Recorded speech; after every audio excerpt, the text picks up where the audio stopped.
కాబట్టి ఫ్రస్ట్రేషన్లో రేవంత్ రెడ్డి గారు ఏవేవో చేస్తుంటారు, ఏవేవో లీకులు ఇచ్చి ఏదో రకంగా మీడియా మేనేజ్మెంట్ చేసి నేషనల్ హెరాల్డ్ కేసులో ఛార్జ్షీట్లో పేరు వచ్చిన కొన్ని పత్రికలు అయితే రాయలేదు. మాకు చాలా ఆశ్చర్యంగా ఉంది.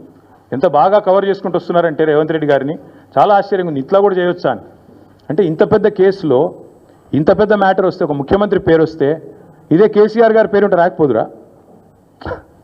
ఇదే కేసీఆర్ గారి పేరుంటే కోతికి కొబ్బరి చిప్ప దొరికినట్టు కొంతమంది సంబరాలు చేసుకుంటూ పేపర్ల నిండా తాటికాయంత అక్షరాలతో రాసేటోళ్ళు ఇలా రేవంత్ రెడ్డి గారికి కవరింగ్ ఇచ్చేందుకు చాలా కష్టపడి కాపాడుతున్నారు. వారందరికీ నేను చేసే విజ్ఞప్తి ఒకటే, మీరు ఎన్ని చేసినా, ఎంత గింజుకున్నా, ఈ మీడియా సంస్థలు ఎంత తాపత్రయపడ్డా, ఆయన మీకు ఎంత అడ్వర్టైజ్మెంట్లు ఇచ్చినా, ఎన్ని రకాలుగా మిమ్మల్ని ఫోన్ చేసి బెదిరించినా ప్రజలకు విషయం అర్థమైపోయింది.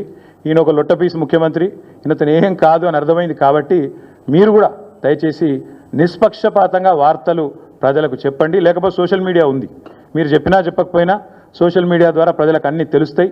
తెలియదు మేము పిల్లి కదా కళ్ళు మూసుకొని పాలు తాగితే తెలియదు అనుకుంటుంది అన్నట్టు, మేము రాయకపోతే వార్తనే కాదు, మేము రాయకపోతే మేము నొక్కేస్తే ఎవరైనా కూడా వాస్తవాలు చెప్తున్నాం. మీకు అబద్ధం అనిపిస్తే నేనేం చేయాలి? కానీ చాలామంది రాస్తలేరు. మరి ఏం చేయాలి? మరి మా బాధ మేము చెప్పుకోవాలి కదా, ప్రజలకన్నా చెప్పుకోవాలి కదా. కాబట్టి మీరు అట్లా అనుకొని మీ భ్రమల్లో ఉన్నంత మాత్రాన మీరు చేయగలిగేది ఏం లేదని కూడా చెప్తూ సహకరించే మిత్రులకు థ్యాంక్ యూ.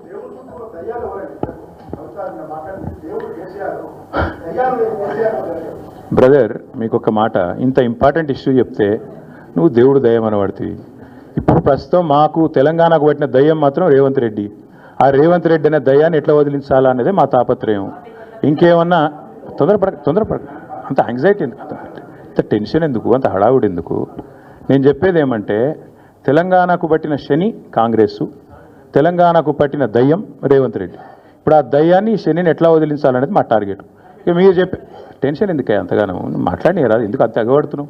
నేను అనేది ఏమంటే, మీరు ఒకటి గుర్తుపెట్టుకోండి, లోక్సభ ఎన్నికలకు ముందు మేము పార్లమెంటు నియోజకవర్గాల వారీగా సమావేశాలు పెట్టాం, సమీక్షా సమావేశాలు. ఇక్కడ అసెంబ్లీలో ఓడిపోయాము, ఎట్లా ముందుకు పోవాలని చెప్పి దాదాపు 17 రోజుల పాటు మీరందరూ చూశారు. ఇక్కడే వేల మంది కార్యకర్తలతో కూర్చొని దాదాపు 7, 8, 9, 10 గంటలు వారితో చర్చించాం.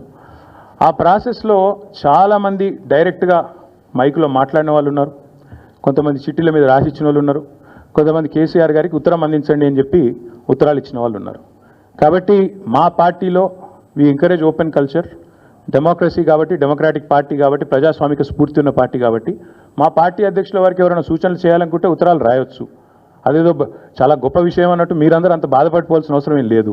నేను అనేది ఏమంటే, మా పార్టీలో డెమోక్రసీ ఉంది కాబట్టి మా పార్టీ అధ్యక్షుల వారికి, మా పార్టీ నాయకులు ఎవరైనా సరే అప్పుడప్పుడు సూచనలు, సలహాల రూపంలో లిఖితపూర్వకంగా ఇవ్వచ్చు, ఓరల్గా ఇవ్వచ్చు, రకరకాలుగా ఇవ్వచ్చు. అట్లాగే నేను ఒక మాట మాత్రం చెప్తాను, మనం ఎవరైనా సరే పార్టీలో ఏ హోదాలో ఉన్నా కొన్ని విషయాలు అంతర్గతంగా మాట్లాడాల్సిన విషయాలు అంతర్గతంగా మాట్లాడితేనే బాగుంటుంది. పార్టీ ఫోరమ్స్ ఉన్నాయి, అధ్యక్షుల వారితో కలిసే అవకాశం ఉంది, లేదా ఆఫీస్ బేరర్స్ ఉన్నారు, కలిసి చెప్పుకునే అవకాశం ఉంది. కాబట్టి అంతర్గతంగానే కొన్ని విషయాలు మాట్లాడితే బాగుంటుంది. అది అందరికీ వర్తిస్తుంది, వీళ్ళకి వాళ్ళకని కాదు, అందరికీ వర్తిస్తుంది.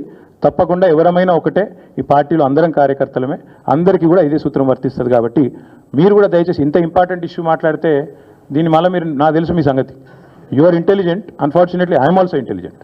కాబట్టి నేనేమంటానంటే, మీరు ఏం పెడతారో, మీరు ఏం హెడ్డింగ్ పెడతారో తెల్లారు నాకు తెలుసు, మీ బాధలు కూడా నాకు తెలుసు, మీ మేనేజ్మెంట్లకు ఉండే అవస్థలు నాకు తెలుసు, రేవంత్ రెడ్డి గారి ఒత్తిళ్లు తెలుసు.